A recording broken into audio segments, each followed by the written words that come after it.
L'heure des explications et de la contre-attaque a donc sonné au lendemain des révélations du Canard enchaîné et des soupçons d'emploi fictif de Pénélope Fillon. L'épouse de François Fillon, le candidat de la droite, a préparé sa défense et ses arguments. Toute la journée, son camp a fait bloc avec un seul mot d'ordre, le silence. Reportage Charlotte Palot, Jean-Baptiste Bruno, Jérôme Regali et Melchior Etzi. Il est resté très discret.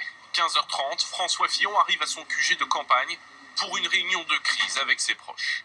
24 heures après les révélations du Canard enchaîné, la contre-attaque est lancée dès ce matin par ses lieutenants. L'avocat de François Fillon prendra l'attache du procureur financier et dans la journée même, il se déplacera avec un certain nombre de pièces. Il y a des échanges qui sont souvent d'ailleurs un échange verbal, c'est pas forcément des écrits, et puis il y a des mails, il y a des coups de téléphone. Des éléments pour essayer de prouver que l'emploi d'assistante parlementaire occupé par Pénélope Fillon de 1998 à 2007, pour lequel elle aurait perçu 500 000 euros, n'était pas fictif. Comme annoncé, l'avocat du candidat se présente au parquet national financier à 15h et en ressort une demi-heure plus tard. Monsieur Fillon parlera ce soir, sa déclaration avant.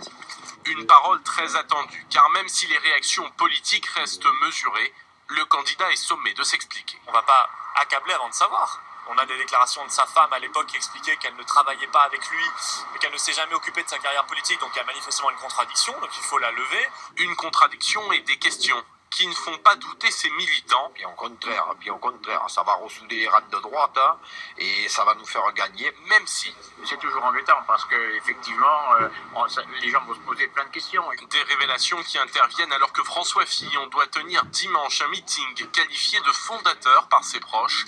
À 87 jours du premier tour de l'élection présidentielle, le candidat qui a fait de l'honnêteté et de la rigueur budgétaire ses principaux thèmes doit désormais faire campagne, malgré une enquête préliminaire qui pourrait durer des mois.